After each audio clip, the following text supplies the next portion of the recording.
지난 한 주간 돌아보실 때 착한 일 많이 하셨습니까? 아니면 못된 짓을 하셨습니까?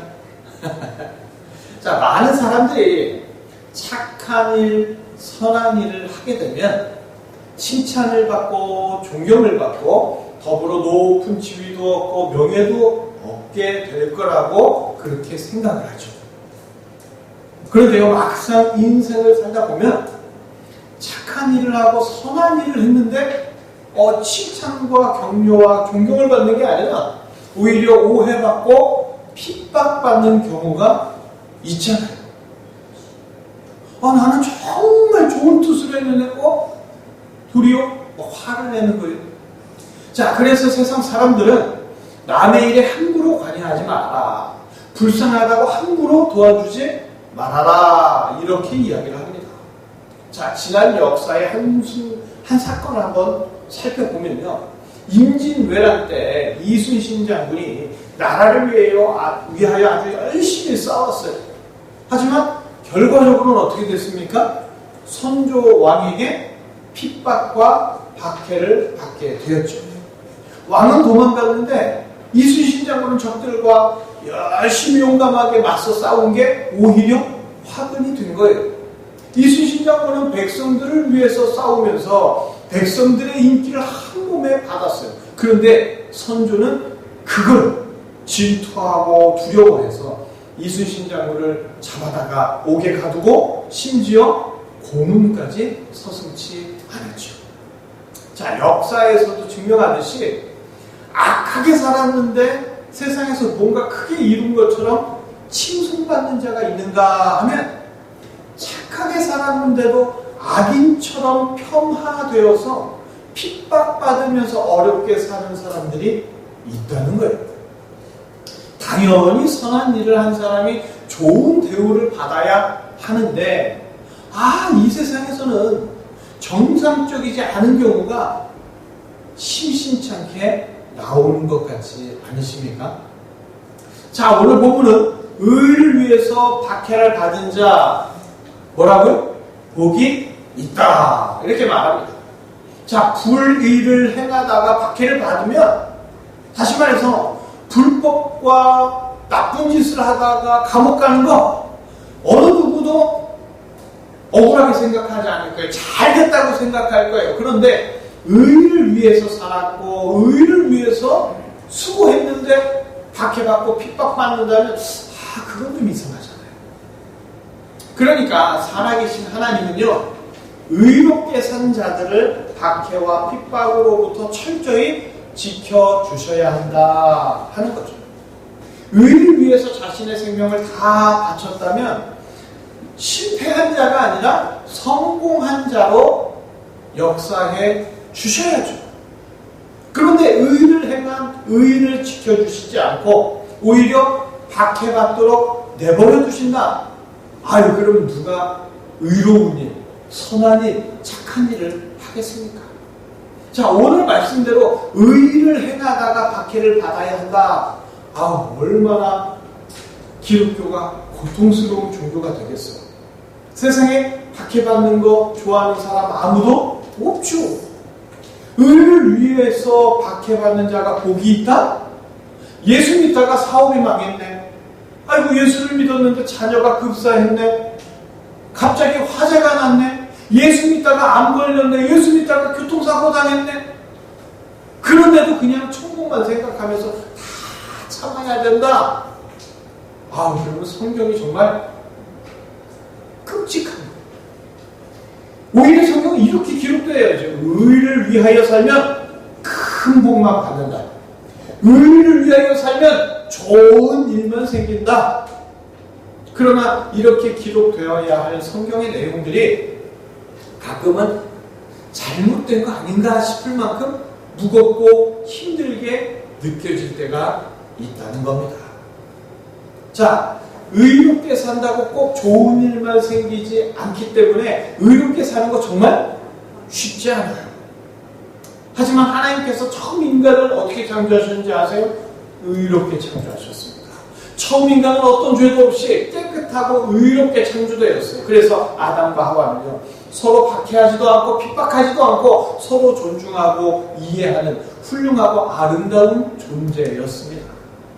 그러나 인간은요, 하나님이 주신 그 의로움을 버리고 하나님보다 더 큰 자가 되고 싶어 하면서 끝없는 나락으로 떨어졌습니다. 인간이 죄로 물들기 시작하면서 인간은 어떤 의도 갖지 못하는 죄인이 되어버렸습니다. 이제 타락한 인간은 의롭게 살지도 못할 뿐 아니라 서로 핍박하고 서로 박해하고 서로 괴롭히는 죄인으로 살아가게 되었습니다.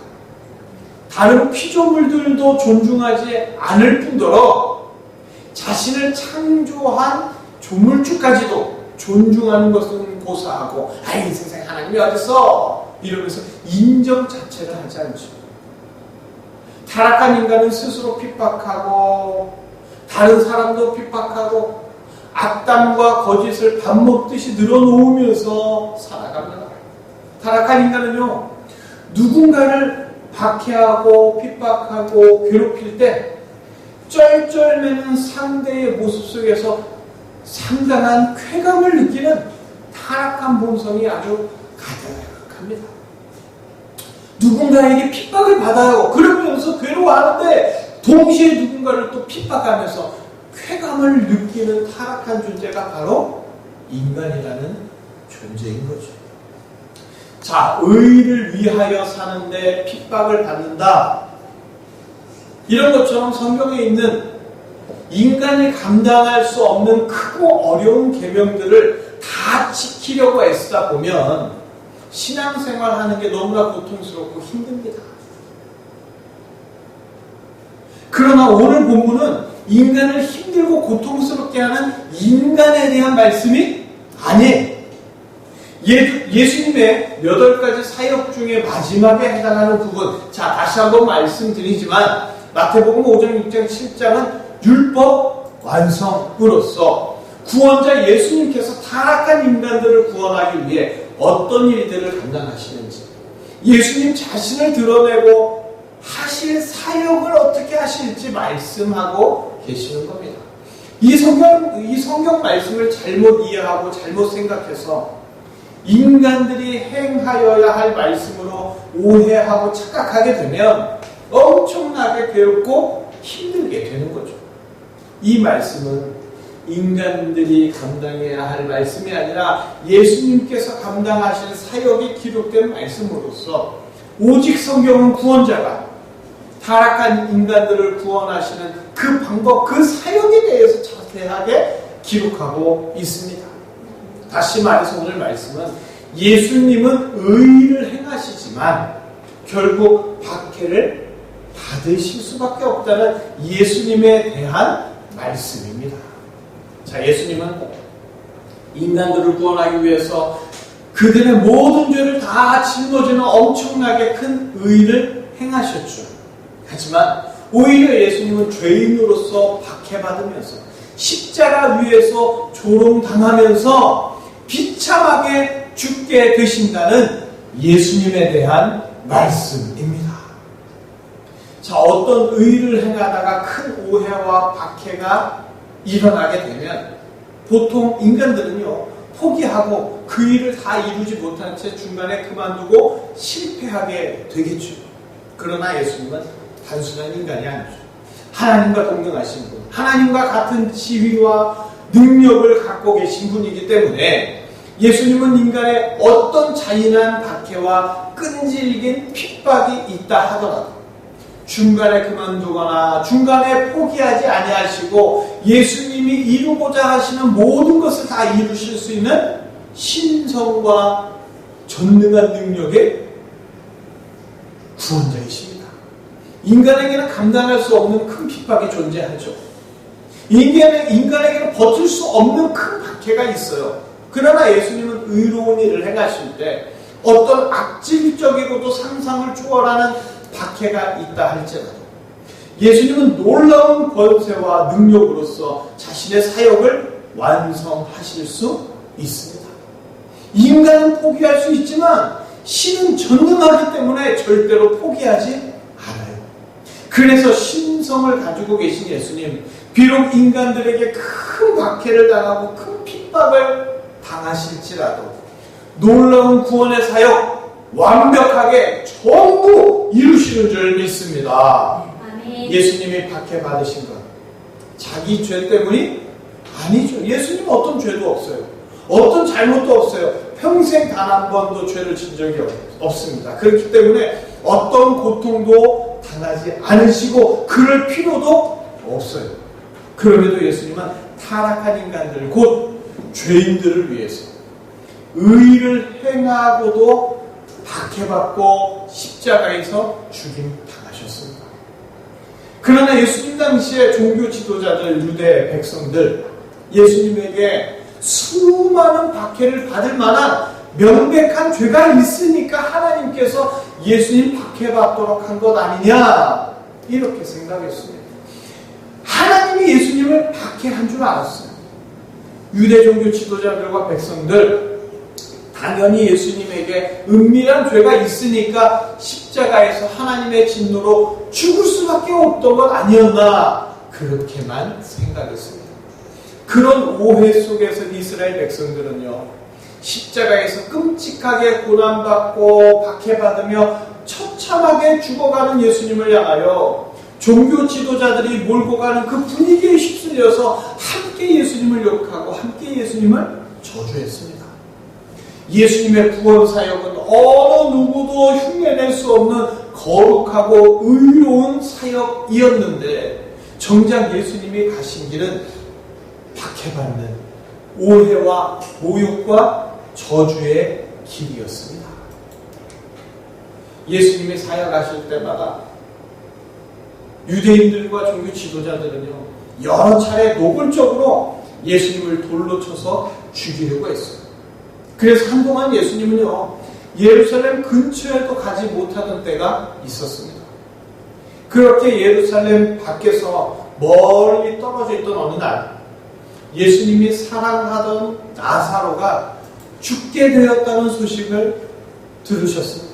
그리고 예수님은 사랑하는 나사로를 살리기 위해 유다 땅으로 다시 들어가시려고 하시죠. 나사로가 사는 베다니는요 예루살렘 바로 옆에 있는 가까운 지역이라서 예수님을 돌로 쳐 죽이려고 하는 험악한 자들이 여전히 남아 있었습니다. 하지만 예수님은 생명을 다시 살리기 위해서 죽은 자를 살리기 위해서 의로운 일을 하기 위해서 제자들이 만류하는데도 심한 박해가 기다리는 곳으로 모든 위험을 감수하고 다시 들어가십니다. 요한복음 11장 7절부터 11절 우리 함께 읽어보실까요? 그 후에 제자들에게 이르시되 유대로 다시 가자 하시니 제자들이 말하되 라비오 방금도 유대인들이 돌로 치려 하였는데 또 그리로 가시려 하나이까? 예수께서 대답하시되 낮에 12시간이 아니면 사람이 낮에 다니면 이 세상의 빛을 보고 실족하지 아니하고 밤에 다니면 빛이 그 사람 안에 없는으로 실족하느니라. 이 말씀을 하시되 또 이르시되 우리 친구 나사로가 잠들었도다. 그러나 내가 깨우러 가노라. 아멘. 제자들도 예수님이 사랑하던 나사로가 죽었다는 소식에 안타까웠어요. 하지만 유다 땅은 너무 위험하다고 예수님을 말렸습니다. 지난번처럼 또 돌로 쳐 죽이려고 할 텐데 이번에는 피할 수가 없습니다. 그렇지만 예수님은 죽은 자들을 살리는 이 사역을 멈출 수가 없었습니다. 아무리 위험하다고 할지라도 심지어 죽음에 이른다 할지라도 심한 박해와 큰 핍박 앞에서 예수님의 의로운 사역 결코 멈출 수가 없었습니다. 의가 뭡니까? 의로움이라는 것. 자기만 위한다면 그건 의로운 게 아니죠. 누군가를 구원해 주는 게 진정한 의입니다. 구원해 주고자 하는 자가 자격미달이에요. 악한 자예요. 더러운 죄인이에요. 그렇다 할지라도 그런 자마저 구원해 줄 수 있는 것이 바로 진정한 의로움입니다. 그러나 인간은 모두가 다 타락했기 때문에 누군가를 구원해 줄 수 없습니다. 오직 의로운 예수님만이 자신의 의를 악인에게 전가해 주실 수 있어요. 그러나 예수님은 악인에게 자기 의로움을 전가해 주실 때 모진 박해를 받으셔야만 했습니다. 그래도 중간에 포기하지 않고 끝까지 죄인을 살리기 위해 자신의 생명이 죽음에 이르도록 자기 의를 전가해 주십니다. 이것이 바로 예수님의 의예요. 인간은 박해가 밀려오면 아무리 의로운 일을 하고 싶어도 더 이상 할 수 없는 한계에 부딪히죠. 그러나 예수님은 어떤 박해가 있다 할지라도 자신의 의로움을 더러운 죄인들에게, 끔찍한 죄인들에게 얼마든지 다 전가해 주실 수 있는 줄 믿습니다. 하나님 아버지께서 태초에 창조하신 이 세상 어떤 불의도 없었어요. 어떤 죄인도 없었어요. 창조 과정 중에 실수의 조각으로 불의가 생기고 죄가 생긴 게 아니었습니다. 그러나 인간이 타락함으로 세상에 없던 불의가 생기고 인간에게 어떤 의로움도 남아있지 않게 되었어요. 인간은 모두 불의하고 더러운 자가 되어서 어느 하나 예외 없이 전부가 지옥으로 들어갈 수밖에 없었습니다.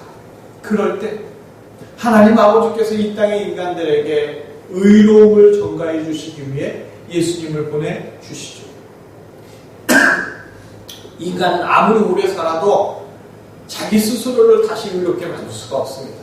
그렇게 모든 인간이 날마다 거짓과 미움과 시기에 끝없는 죄악 속에 사로잡혀서 영원한 지옥의 형벌을 기다리는 인생으로밖에 살 수 없을 때 하나님 아버지께서 예수님을 이 땅에 보내주셔서 어떤 오해를 받고 어떤 박해를 받더라 할지라도 절대 중단되지 않고 예수님이 가지신 그 일을 전가해 줄 수 있도록 역사해 주셨습니다. 그래서 모든 죄인들이 의로워질 수 있는 길을 하나님 아버지께서 예비하고 완성해 주셨죠. 그래서 인간은 오직 예수님을 통해서만 의로운 자가 될 수 있습니다. 왜? 은혜의 하나님 아버지께서 죄인들을 죽이지 않고 예수님을 통하여 은혜의 길, 영원한 천국의 길을 눈부시게 열어주셨기 때문입니다. 하나님이 어디 있냐? 이렇게 원망하는 자들, 인간이 죄인 되었을 때 완벽하게 나타나는 하나님 아버지의 그 큰 은혜를 알지 못하기 때문입니다. 자, 만약 예수님이 의인을 살리기 위해 사역했다면 어떤 박해도 안 받았을 거예요. 그 당시에 대제사장과 바리새인들을 칭찬했다면 예수님도 칭송받고 존경받고 그랬을지 몰라요. 그러나 예수님이 박해받으신 것, 예수님의 의를 전가해 준 자, 너무나도 더럽고 추악한 죄인들이었기 때문입니다. 가장 더럽다고 하는 자들에게 예수님은 찾아가시고 그들에게 예수님이 가지신 의를 전가해 주셨기 때문에 비난을 받고 핍박을 받을 수밖에 없었습니다. 당시 세리와 창녀들은 비난받아야 마땅한 가장 더러운 죄인들이었어요. 그런데 바로 그런 죄인들에게 예수님이 찾아가서 의를 전해준다고 하실 때 그런 구원자는 생각도 못해봤고 상상도 못해봤던 거죠. 모두가 의로운 자, 착하게 선하게 살았던 자, 의가 가득한 자를 구원해 주시는 그런 메시아를 기다리고 있었습니다. 그런데 예수님은 오셔서 의인이라고 하는 자는 구원해 주시지 않고 더럽다고 하는 세리와 창녀 같은 자를 구원해 주시고자 자신의 의를 나누어 주셨기 때문에 유대인들은 예수님을 이해하지 못했고 죽음에 이르도록 박해했습니다. 그러나 모든 인간은 의인이 아니라 죄인이었던 거죠.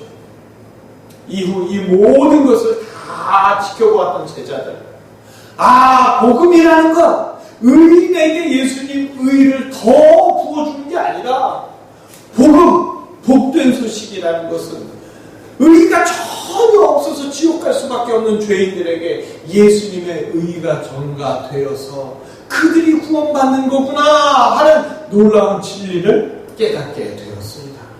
스스로 의롭다고 생각하는 자들, 그런 자들은 자기 죄악 가운데 죽어갔지만 자기가 더러운 죄인이라고 그렇게 예수님 앞에 고백하는 자들은 예수님에게 의를 전가받고 그런 죄인들을 위하여 대신 죽어주시는 예수님의 복음의 사역으로 인하여 구원받게 되었습니다. 이 모든 것을 가까이에서 보고 듣고 경험한 제자들, 자기에게 아무 의가 없을 때 오히려 예수님의 의로 인하여 더 복된 자가 된다는 놀라운 진리의 말씀을 깊이 깨달으면서 의가 없고 죄악 가운데 있어도 예수님의 의를 덧입어 기뻐하고 즐거워하면서 천국의 소망을 굳건히 잡는 예수님의 사도로 거듭난 줄 믿습니다. 아멘. 타락한 인간들이 살아가는 이 세상, 어떤 의로운 일을 했어요? 아무도 알아주지 않아요. 착하게 살았어요? 의롭게 살았어요? 그런데 오히려 손해보는 게 이 죄 많은 세상입니다. 이런 세상에서는 홀로 의롭게 되려고 해도 오히려 의로운 자를 바보로 알고 무시하고 천대하고 끝없는 박해를 서슴지 않죠. 그러면 어차피 이 세상 우리도 마구 살아야 될까요? 아니요. 죄인들을 불쌍히 여기는 예수님께 나오면 예수님은 어떤 죄인도 어떤 불의를 행하는 자도 예수님의 의를 전가해 주어서 깨끗해지도록 구원받도록 역사해 주십니다. 이 세상은 거짓말을 강요해요. 더러운 짓을 강요하면서 멸망의 길로 유혹합니다. 그러나 예수님은 의로운 분이시기 때문에 더러워도 추악해도 자신의 의를 부어주시면서 천국에 들어가는데 조금의 흠도 없도록 의인으로 바꾸어 주십니다. 세상의 모든 종교는 깨끗한 자가, 정결한 자가 구원받는다고 말합니다. 착하고 선한 일 많이 해야 구원받을 수 있다고 해요. 그러나 예수님은 죄인을 의인으로 바꾸기 위해 이 땅에 오셨습니다. 기독교는요, 아무리 더러워도 아무리 추악해도 의가 하나도 없는 죄인이라도 예수님이 찾아오셔서 그 의를 덮어주시면 착한 일, 선한 일 하나도 못하고 어떤 공로가 없어도 의인으로 거듭날 수 있게 됩니다. 이것이 세상의 수많은 종교 중에서 오직 기독교만이 가지고 있는 유일한 종교적 특색이에요. 착한 일 많이 해야 구원받는다. 아니요! 예수님께 나오면 어떤 죄도 다 용서받고 어떤 공로가 없어도 예수님이 주시는 의로 인하여 의로움을 완성할 수 있습니다. 그러나 예수님께 나오지 않으면 아무리 착한 일 많이 하고 아무리 의롭게 살려고 노력해도 결코 의로운 자가 되지 못하고 죄인으로서 끝내 지옥으로 갈 수밖에 없다는 것 기억하시기를 바랍니다. 아멘. 성도는 의로운 자가 아닙니다. 교회 안에 있는 성도들 사이에도 거짓말쟁이가 있고요. 시기와 미움과 교만이 하늘을 찌를 수 있어요. 성도들 중에 감옥 가는 자 있을 수 있지요.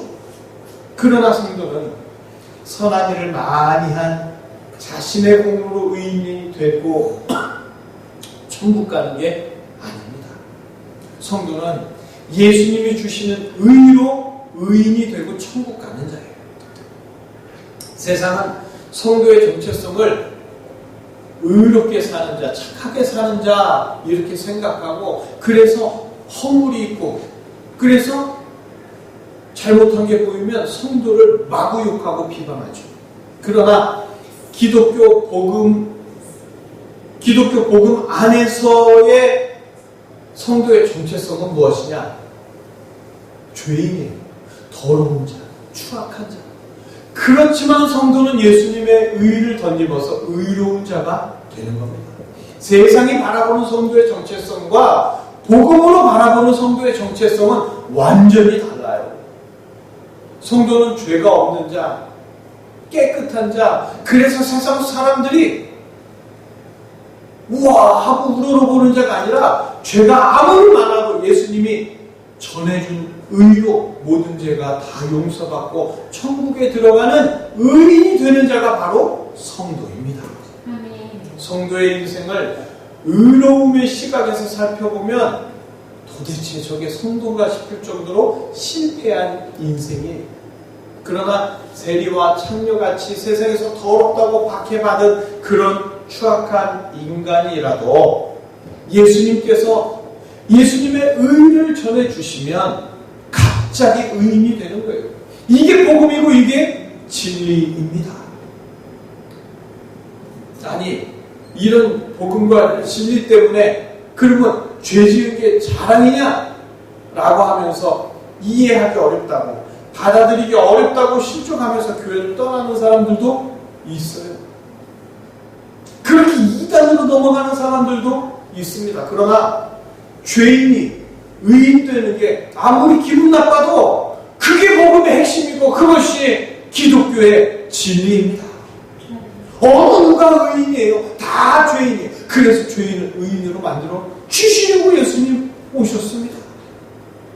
예수님 좌우에 강도가 매달렸을 때 한 명이 갑자기 자기의 죄를 뉘우칩니다.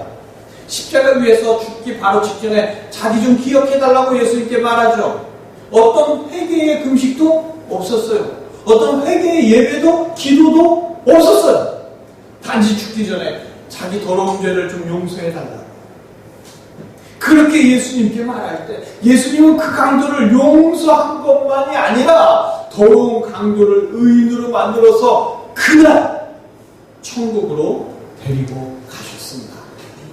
누가복음 23장 39절 43절 우리 함께 읽겠습니다. 달린 행악자 중 하나는 비방하여 이르되 내가 그리스도가 아니냐 너와 우리를 구원하라 하되 하나는 그 사람을 꾸짖어 이르되 내가 동일한 정죄를 받고서도 하나님을 두려워하지 아니하느냐 우리는 우리가 행할 일에 상당한 도움을 받는 것이니 이에 당연하거니와 이 사람이 행한 것은 옳지 않은 것이 없느니라 하고 이르되 예수여 당신의 나라에 임하실 때에 나를 기억하소서 하니 예수께서 이르시되 내가 진실로 내게 이르노니 오늘 내가 나와 함께 낙원에 있으리라 하시니라. 아멘.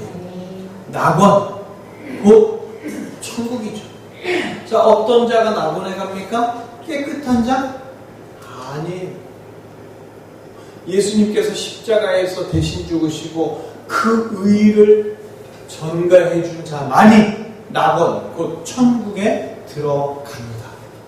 예수님 옆에 있던 이 행악자, 이 강도 어떤 종교적인 행위가 없었어요. 어떤 선행도 없었습니다. 예수님이 이놈아 구원 받으려면 11조부터 하고 와라. 40일 금식기도 하고 와라. 안 하셨다는 거예요. 예수님께서 모든 죄인들의 죄악을 다 짊어진 채 타락한 인간에게도 하나님께도 박해를 받고 버림받아서 십자가에 죽으심으로 더럽고 추악한 죄인으로 천국의 문턱도 쳐다보지 못하고 영원히 지옥에 버려질 자를 예수님이 의를 전가해 주시고 천국의 의인으로 만들어 주십니다. 전화위복. 전화위복도 이런 전화위복이 또 있을까요? 세상 사람들과 똑같은 죄인인 성도를 예수님은 그들을 불러주셨어요. 예수님 때문에 천국에 들어가는 자로 바꾸어 주십니다. 예수님 때문에 복 있는 자가 바로 주의 성도인 줄 믿습니다. 예수님은요, 죄가 전혀 없지만 죄인들을 위해서 대신 박해받고 처참하게 죽으심으로써 예수님의 의를 그 죄인들에게 전가해 주시고 우리 모두를 영원히 살려주셨습니다. 만약 예수님이 의인을 위해서 죽으셨다면 세상은 예수님을 칭송했을 거예요. 와, 역시 예수님이야. 그러나 예수님은 세상이 더럽다고 버린 자들, 죄인들을 위해서 죽으셨기 때문에 사람들은 예수님의 죽음을 하나님의 형벌이라고 생각했습니다. 그러나 하나님의 진노로 모든 인간들이 십자가에서 죽어야 할 때 예수님이 그 죄를 대신 지고 대신 십자가에서 죽으셨어요. 의로우신 예수님은 죽고 더러운 죄인인 우리들은 영원히 살게 되었습니다. 예수님이 받으신 박해, 우리의 죄악으로 우리가 받았어야 할 형벌이었고 박해였습니다. 그런데 예수님이 이것을 대신 받아서 우리를 다 살려주셨죠. 누군가를 위해서 박해받는 것 쉽지 않고 심히 고통스러울 텐데도 그런데도 예수님은 의를 전가해 주시기 위해서 박해받기를 주저하지 않으셨습니다. 이런 예수님이 지금 우리 안에 임재해 계신 줄 믿습니다. 그래서 이제부터 우리는요, 우리에게 작은 오해가 있고 억울하게 박해받는 일이 있다 할지라도 오히려 그것을 복되다고 생각하면서 모든 걸 다 갚아주신 예수님을 생각하며 어린 자식들을 위해서, 신앙이 어린 성도들을 위해서 박해받을 수 있어야 합니다. 교회에서 예수님 닮아가는 자가 가장 훌륭한 자, 가장 존경받는 자, 그렇죠? 자, 죄를 조목조목 따져서 비난하고 책망하는 건 교회 밖에서도 아주 열심히 합니다. 특히 정치인들의 전공 과목이죠. 그런데 교회 안에서 우리가 이것을 잘한다고, 비판 잘한다고, 잘못을 잘 집어낸다고 존경받고 칭송받는다면 안 되겠죠. 우리 교회 안에서는 죄인을 위해 대신 박해받은 예수님처럼 신앙이 약한 자를 위해, 신앙이 어린 자를 위해 박해받아도 좋다고 기도할 수 있어야 합니다. 그렇게 할 때 예수님은 자신을 닮아가는 자를 사랑하시고 기뻐하시며 모든 복을 쏟아부어 주십니다. 자, 생각해보세요. 교회는 죄인을 가로막는 곳이 아닙니다. 교회는 죄인들에게 예수님의 의를 전달해 주어서 영혼을 살리는 은혜로운 장소여야 합니다. 주담교회가 바로 이런 교회, 예수님 닮는 교회, 예수님이 대신 받은 박해로 인하여 기뻐하면서 때로는 우리가 오해받는다 할지라도 예수님 앞에 기도하며 감내할 줄 아는 교회, 예수님 닮는 교회가 될 줄로 믿습니다. 지옥의 형벌이 예정된 죄인이었다가 천국에 들어갈 의인이 되었다. 자, 이런 걸 뭐라고 그럽니까? 전화위복이라고 그러는 거예요. 화가 바뀌어서 복이 됐다는 거예요. 이보다 더 큰 전화위복이 어디 있겠어요? 우리 인생 완전히 대박났습니다. 완전히 바뀌었어요. 그런데 세상에서 부대끼며 살다 보면은 이런 대박의 감격을 잊어버리게 될 때가 있어요. 그래서 우리는 예배를 소홀히 할 수 없는 겁니다. 자, 우리는 성경을 봐도 성경을 잘 알지 못해요. 복음이 무엇인지 잘 모르고 예수님이 의인을 위해서 죽었는지 죄인을 위해서 죽었는지, 우리가 예수님 앞에 제가 오늘도 이거 해가지고 잘했죠 이렇게 해야 되는지, 예수님 나는 죄인입니다 라고 고백해야 되는지 진리를 혼동하고 있습니다. 예수님은 의인이 아니라 죄인을 위하여 죽으셨습니다. 이 복음의 진리를 찬양으로 고백하고 말씀으로 들으면서 은혜를 누리는 시간이 바로 예배의 시간입니다. 그런데 예배를 소홀히 하면 성경을 운세를 살피는 책, 윤리서적으로 이해하게 되고요, 기도를 주술처럼 하게 되고요, 찬양을 분위기 때문에 하게 됩니다. 예배를 통하여 죄인에게 의를 전가해 주시는 예수님을 만나지 못한다면 죄인을 핍박하고 정죄하는 복음과 반대길을 걷는 어리석은 자가 됩니다.